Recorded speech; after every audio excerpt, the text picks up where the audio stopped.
Morning बच्चों। आज हम सरफेस केमिस्ट्री में पढ़ेंगे कोलाइडी विलयन बनाने की विधियां, अर्थात प्रिपरेशन ऑफ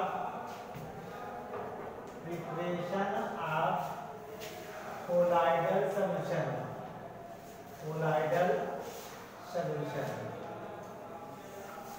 देखिए पहला आपका है अपचयन विधि, पहला आपका है हाइड्रोक्साइड विधि।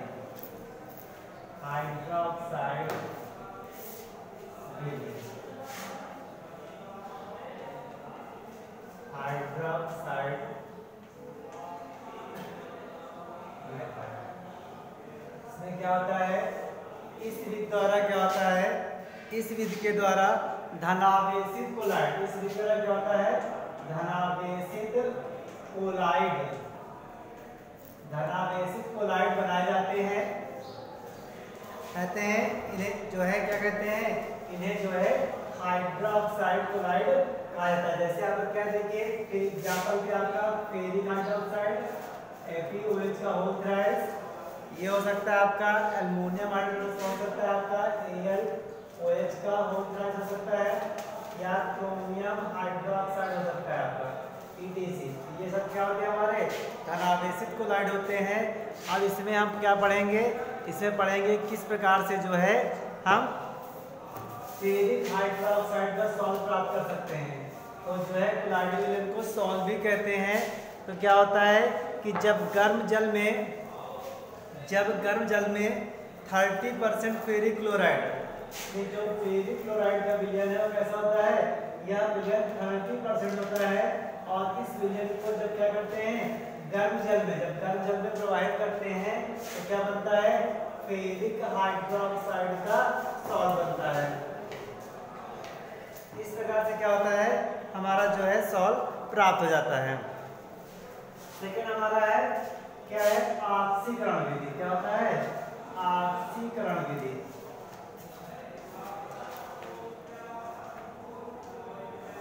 Oxidation method.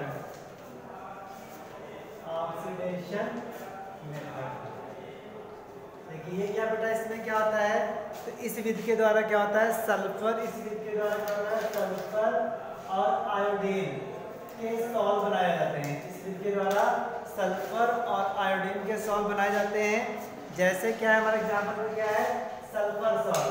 तो सल्फर सॉल्व क्या होता है, कैसे बनता है कि जब हाइड्रोजन सल्फाइड यानी H2S में क्या करते हैं, जब हम जो है H2S में SO2 गैस प्रवाहित करते हैं, कहा गया जो है हाइड्रोजन सल्फाइड में SO2 गैस या सल्फ्यूरिक अम्ल, या कह सकते हैं कि सल्फ्यूरिक अम्ल या नाइट्रिक अम्ल, इनमें भी क्या होता है, अगर H2S गैस प्रवाहित कर देते हैं तो हमारा क्या होता है, सल्फर सॉल्व प्राप्त हो जाता है। तो देख सकते हैं कि देखिए तो क्या बन गया, 3H बन जाएगा, और क्या बन जाएगा, आपका जो है जल निकल जाएगा। इस प्रकार देखिए क्या होगा कि हम जो है H2S जो है SO2 के माध्यम से सल्फर सॉल्व बना लेते हैं।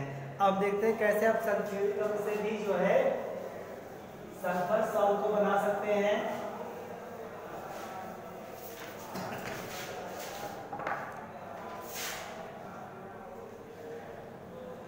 क्या बनेगा, H2O बनेगा प्लस SO2 बनेगा प्लस क्या बनेगा आपका नवजात ऑक्सीजन बनेगा। ऐसे में क्या होगा, हम H2S गैस प्रवाहित करेंगे, H2S में क्या बनता है, इससे क्या बनेगा, सल्फर बनेगा प्लस H2O बनेगा। तो क्या देखिए हो गया, यहाँ से क्या होगा, हमारा ऑक्सीजन कट जाएगा, आपका ऑक्सीजन कट जाएगा तो क्या बचेगा, तो बचेगा H2SO4 प्लस H2S। अब देखिए क्या हो गई, H2 कर सकते हैं तो क्या बन जाएगा, आपका सल्फर बन जाएगा प्लस SO2 बनेगा। देखते हैं कि देखिए सल्फर सॉल्व इससे बन गया। हमने कहा कि सल्फर सॉल्व क्या होता है, जब H2S को जो है SO2 और सल्फ्यूरिक अम्ल या नाइट्रिक अम्ल में प्रवाहित करते हैं तो क्या होता है, हमें सल्फर सॉल्व प्राप्त होता है। अगला देखते हैं नेक्स्ट मेथड कौन सा है। अगला बेटा आपका है परिक्षेपण विधि।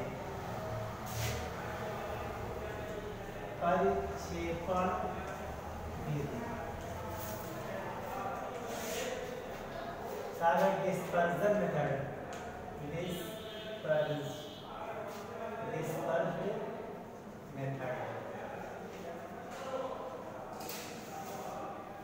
ठीक है। इसमें क्या होता है बेटा, इसे पेप्टीकरण भी कहते हैं। क्या कहते हैं इसको? पेप्टीकरण।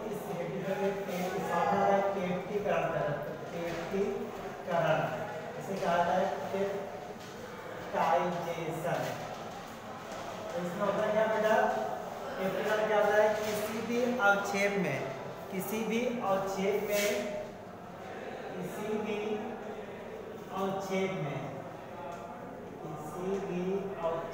में विद्युत अपघट्ट मिलाकर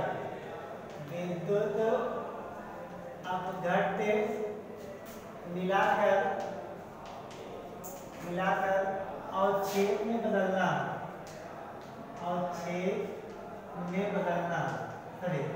मिलाकर कोलाइड में बदलना क्या कहलाता है? पेप्टीकरण कहलाता है। किसी भी ताजे अवक्षेप में विद्युत अपघट्ट मिलाकर उसे कोलाइड में बदलना बेटा कहलाता है, क्या कहलाता है? पेप्टीकरण कहलाता है। जैसे क्या होता है कि फेरिक हाइड्रोक्साइड में कहा गया है कि अगर फेरिक हाइड्रोक्साइड में OH का होता है, देखिए ये अवक्षेप है, इसमें क्या होता है, जैसे 30% फेरिक क्लोराइड 30% फेरिक क्लोराइड धीरे धीरे मिलाते हैं तो यह अवक्षेप क्या होता है, ये लिक्विड होता है। यह अवक्षेप क्या होता है, होता है कोलाइड में। तो कहा गया है कि जब फेरिक हाइड्रोक्साइड अवक्षेप में 30% इस विद्युत अपघट्ट को मिलाते हैं तो क्या बनता है, हमारा बनता है जो है फेरिक हाइड्रोक्साइड का कोलाइडी विलयन प्राप्त हो जाता है। तो कहा जाता है कि किसी ताजे अवक्षेप में पेप्टीकारक मिलाकर उसे कोलाइड में बदलना कहलाता है, पेप्टीकरण कहलाता है। अब बेटा बहुत शॉर्ट नोट एग्जाम में पूछा गया है,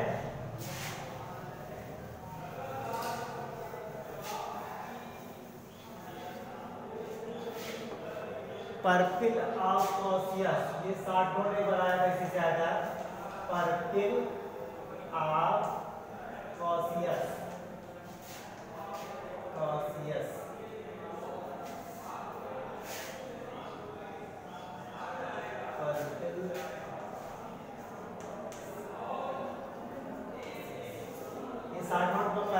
ये भी क्या होता है, ये भी कोलाइड विलयन बनाने की एक विधि है, जिससे क्या कहते हैं, या इसको पढ़ते हैं अपचयन विधि द्वारा। कैसे पढ़ते हैं इसको अपचयन विधि द्वारा ही पढ़ते हैं।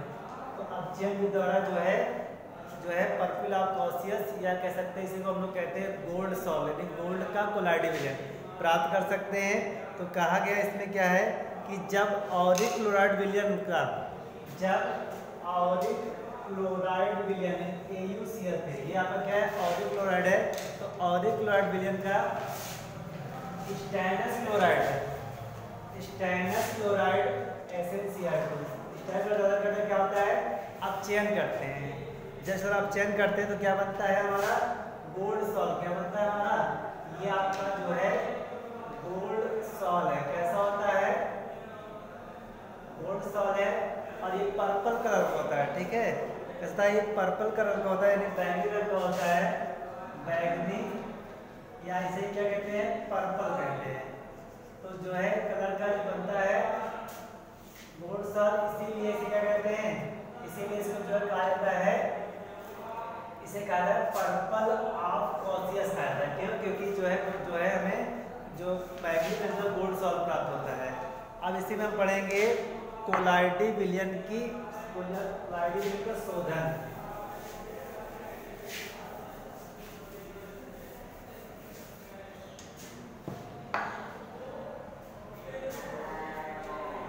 कोलाइडी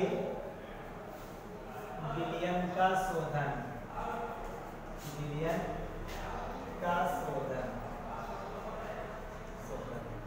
अर्थात प्यूरिफिकेशन ऑफ कोलाइड। तो बेटा इसे हम लोग क्या कहते हैं, शोधन की इस विधि को कहते हैं अपोहन। इसको अपोहन कहा जाता है, डायलिसिस। तो आप लोगों ने सुना होगा किडनी डायलिसिस। किडनी डायलिसिस जो होती है हमारी, वह इसी अपोहन विधि के अकॉर्डिंग होती है। तो होता क्या है कि कोलाइडी कणों का कोलाइटिक कणों से विद्युत अपघट के कणों को दूर करना। इस विधि का नाम क्या है कि कोलाइटिक कणों से विद्युत अपघट के कणों को दूर करना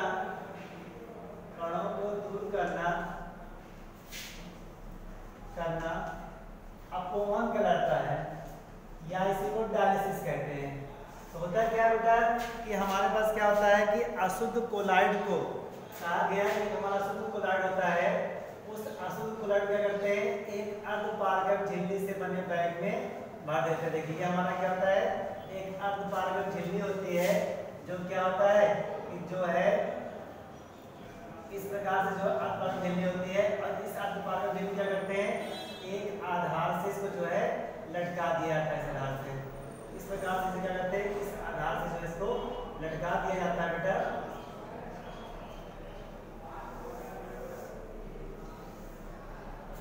तो देख सकते हैं आप लोग चित्र के माध्यम से भी कि हमने कहा कि इस जो है इस झिल्ली का करते हैं एक स्टैंड से जो है इसे इस प्रकार से लटका दिया जाता है, और जो है इस चीज क्या करते हैं इस चीज में क्या करते हैं इसको जो है इसमें हमारा जो अशुद्ध कोलाइड लेन होता है अर्थात इसी में क्या होते हैं कुछ विद्युत अपघट के कण होते हैं देखिए, और इस कण में क्या होता है ये कण होते हैं, और इसी में क्या होते हैं हमारे कोलाइटिक कण भरे होते हैं।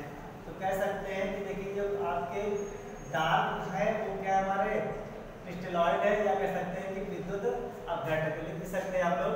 ये हमारे क्या हो गए, ये हमारे हो गए आपके क्रिस्टलॉइड हो गए, क्रिस्टलॉइड कह सकते हैं कि ये विद्युत अपघट के कण होते हैं, और जो ये हमारे ये क्या हमारे ये हमारे कोलाइड से कण हैं, और ये क्या हमारे सेमी ये हमारा जो है आपका अर्धपारगम्य झिल्ली है, या इसे क्या कहते हैं डायलाइजर भी कहते हैं, तो डायलाइजर भी कहते हैं, या अर्धपारगम्य झिल्ली होती है। इस बैग में क्या होता है इस प्रकार से जो है कण क्या होते हैं भरे होते हैं, अशुद्ध कण भरे होते हैं।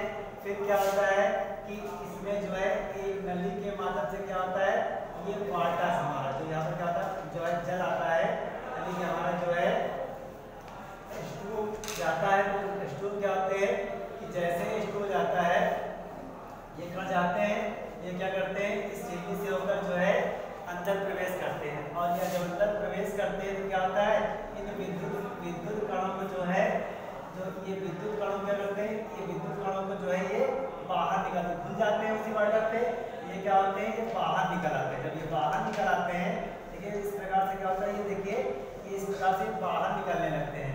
लेकिन घूमने के बाद क्या होता है इनकी जो है घुल जाते हैं, घुलने के बाद ये बाहर निकल आते हैं, और जैसे ही बाहर निकलते हैं तो क्या होता है इस नली के माध्यम से क्या होता है इन्हें बाहर कर दिया जाता है, और जब इन्हें बाहर कर लिया जाता है तो इस प्रक्रिया को यानी कि कणों को दूर कर लिया गया हटा दिया गया, तो इस प्रोसेस को कहते हैं अपवहन, या इसे क्या कहते हैं डायलिसिस कहा जाता है। तो इस प्रकार से डायलिसिस हमारे जो अन्य डायलिसिस की होती है वो भी उनका भी आधार ऐसे ही होता है कि उनको भी प्यूरिफिकेशन के माध्यम से ही जो अशुद्ध कण होते हैं उन्हें निकाला जाता है। इस प्रकार से हम शोधन करते हैं।